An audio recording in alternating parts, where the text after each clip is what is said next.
Isn't it strange how the things we think are so important vanish like footprints in the sand? I'm talking about expectations, the unspoken contracts we make with ourselves about how life should be. I spent decades constructing my own, brick by brick, only to watch them crumble into dust.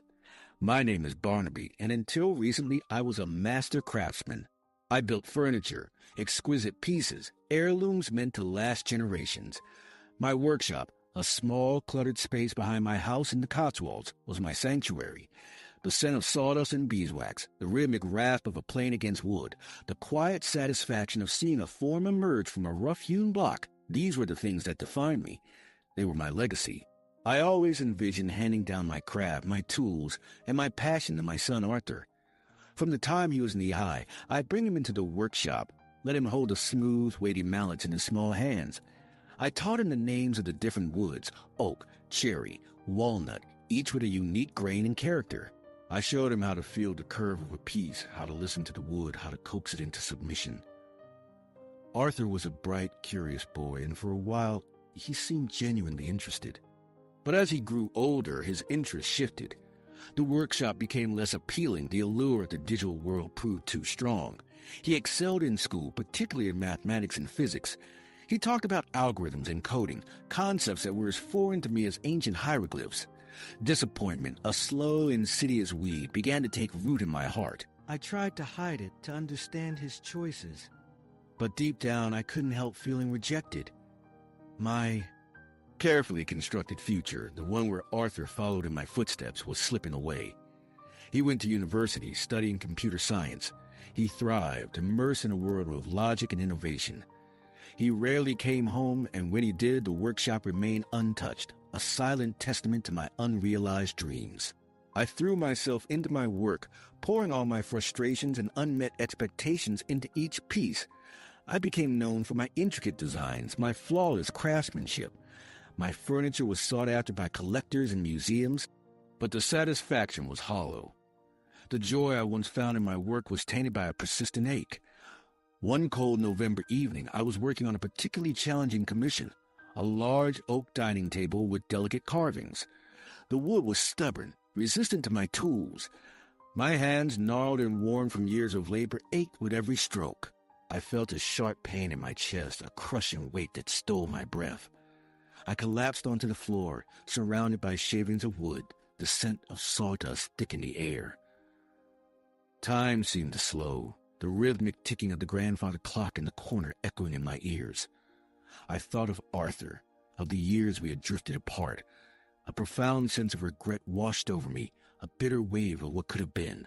The ambulance arrived, the flashing lights cutting through the darkness. At the hospital, they told me I had suffered a heart attack. It was a wake-up call, a stark reminder of my own mortality. During my recovery, Arthur came home. He sat by my bedside, his eyes filled with concern. We talked, not about woodworking or computers, but about life, about our relationship, about the things that truly mattered. He told me about his work, about the challenges and rewards of creating something new, something that could impact the world. He spoke with a passion that mirrored my own, a dedication to his craft that resonated deep within me. I realized then that I'd been so focused on my own expectations, so blinded by my own desires, that I had failed to see the beauty and value in his choices. I had judged him, measured him against my own narrow definition of success. It was a humbling, painful realization. I had spent so much time trying to mold him into my image that I had forgotten to simply love him for who he was. As I recovered, I began to spend more time with Arthur. I tried to understand his world, to learn about the technology that fascinated him. He, in turn, showed a renewed interest in my work. He didn't want to become a woodworker, but he was curious about the process, about the history and the artistry behind each piece. One afternoon, he asked if he could help me with the oak dining table. I hesitated at first. My pride, my years of experience made it difficult to relinquish control. But I knew I had to let go, to trust him, to allow him to contribute in his own way. He didn't use a chisel or a plane. Instead, he used his computer to create a precise digital model of the table. He analyzed the wood grain, identified the areas of stress, and suggested ways to optimize the design for strength and stability. I watched him, amazed by his knowledge and skill. He saw the table in a way I never could, through the lens of science and technology. Together we collaborated, blending our skills and perspectives. It was a transformative experience, a bridge built between our different worlds. The finished table was a testament to our collaboration, a fusion of traditional craftsmanship and modern technology. It was more beautiful, more resilient, more meaningful than anything I could have created on my own. I realized then that legacy isn't about passing down a specific skill or trade. It's about passing down values, about fostering a love of learning, about inspiring the next generation to create something beautiful and meaningful in their own way. My expectations crumbled, yes, but in their place grew something far more profound. A deeper understanding of my son, a renewed appreciation for his talents, and a stronger bond than I could have ever imagined. I may not have passed down my tools to him, but I passed down something far more valuable.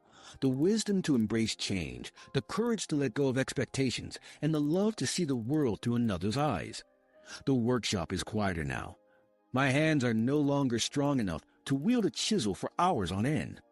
But I still go there, sometimes to watch Arthur work on his projects, sometimes just to sit and breathe in the familiar scent of sawdust and beeswax. And I know that even though my footprints may fade in the sand, the values I instilled in my son will continue to shape the world long after I am gone, because that's what truly lasts, not the expectations we cling to. but the love we leave behind.